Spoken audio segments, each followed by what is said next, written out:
வணக்கம். ஆண்டாள் அருளிய திருப்பாவை 16வது பாசுரம். நாயகனாய் நின்ற நந்தகோபனுடைய கோயில் காப்போனே, கொடித்தோன்றும் தோரண வாயில் காப்பானே, மணிக்கதவும் தாழ்த்திரவாய். ஆயர் சிறுமியரோமுக்கு அரைப்பறை மாயன் மணிவண்ணன் நென்னலே வாய் நேர்ந்தான். தூயோமாய் வந்தோம் துயிலிழப் பாடுவான். வாயால் முன்னம் மாற்றாதே அம்மா நீ, நேய நிலைக்கதவும் நீக்கேலோர் எம்பாவாய்.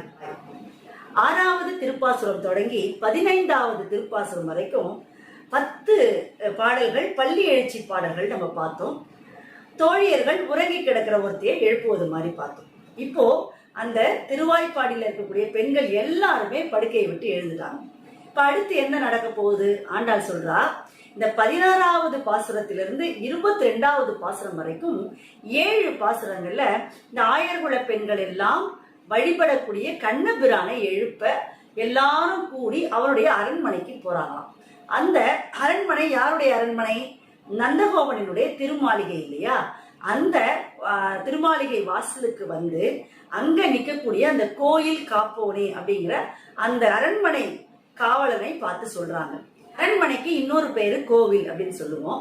நாயகனாய் நின்ற நந்தகோபனுடைய கோயில் காப்போனே, இந்த ஊருக்கு நாயகன், என்னுடைய நாயகனுக்கு தந்தை இல்லையா? அதனால நாயகனாய் நின்ற நந்தகோபனுடைய அந்த கோயில் காப்போன் கிட்ட, அதாவது அந்த அரண்மனையை காக்கிறவன் கிட்ட போய் சொல்லும் பொழுது அவன் தலைவனை புகழ்ந்து பேசினா உடனே அந்த அரண்மனை கதவை திறந்துருவான் இல்லையா? அதனால அதை சொல்றான். அவன் இவங்களுக்கு அந்த அரண்மனை வாசலை திறந்துட்டான். இப்ப உள்ள போனா அவன் உறங்குகின்ற அந்த அறைக்கு வெளியில ஒரு வாயில் மூடி இருக்கு, அதுல ஒரு காப்போன் நிக்கிறான். அப்ப கொடி தோன்றும் தோரண வாயில் காப்போன், அந்த இடத்துல நிறைய கொடிகள் எல்லாம் தொங்கி தோரணங்கள்லாம் தொங்கிக்கிட்டு இருக்கக்கூடிய அழகிய எழில் வாய்ந்த ஒரு வாயில் அது. அதை காக்கின்றவனே, மணிக்கதவும் தாழ்த்திரவாய். என் கண்ணன் உறங்கி கொண்டிருக்கக்கூடிய அந்த கதவுகள் மணிகளால் பொறித்த அந்த கதவை கொஞ்சம் திறந்து விடுப்பா. இப்ப அவன் ஏன் எதுக்கு திறக்கணும், எதுக்கு திறக்க சொல்றீங்கன்னு ஒரு கேள்வி கேட்டிருப்பான் போல.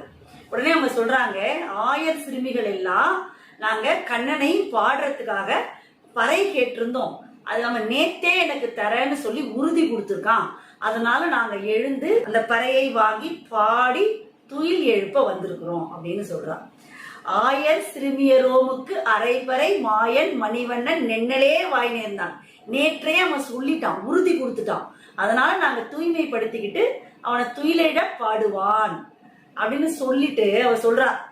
பொதுவா யாராவது வந்தா ஏதாவது ஒரு செய்தியை நம்ம கிட்ட சொன்னாங்கன்னா அதுக்கு தடை சொல்லக்கூடாதாம், அது எதிர்மறையா நம்ம பேசிடக்கூடாதாம். அது அழகா ஆண்டாள் இதுல சொல்றா, வாயால் முன்னம் மாற்றாதே அம்மா, நாங்க சொல்றத மறுத்துக்கிட்டு எதுவும் பேசுறாது, இதெல்லாம் நடக்காது, இதெல்லாம் ஏன் செய்றீங்கன்னு தயவு செய்து சொல்லிடாத அப்படின்னு அந்த வாயில் காப்போனிடம் சொல்றா. ஏன்னா இந்த கண்ணனை எழுப்பி நாங்க பாட போற இந்த நற்செயலுக்கு நீ ஒரு தடையாக எந்த சொற்களையும் சொல்லிடாதே அப்படிங்கறத குறிப்பா ஆண்டாள் இதுல உணர்த்துறா.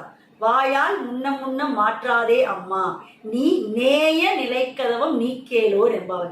கொஞ்சம் மனிதாபிமானத்தோட அந்த கதவை திறந்து விடுப்பா, நாங்கெல்லாம் போய் கண்ணனை எழுப்பணும் என்று அந்த பெண்கள் சொல்லுவதாக ஆண்டாள் இந்த பாடல்ல சொல்லியிருக்கிறார். நாயகனாய் நின்ற நந்தகோபனுடைய கோயில் காப்போனே, கொடி தோன்றும் தோரண வாயில் காப்போனே, மணிக்கதவும் தாழ்த்திரவாய். ஆயர் சிறுமியரோமுக்கு அரைப்பறை மாயன் மணிவண்ணன் நென்னலே வாய் தேர்ந்தான். தூயோமாய் வந்தோம் துயிலிழப் பாடுவான். வாயால் முன்னம் மாற்றாதே அம்மா நீ, நேய நிலைக்கதவும் நீக்கேலோர் எம்பாவாய். நன்றி, வணக்கம்.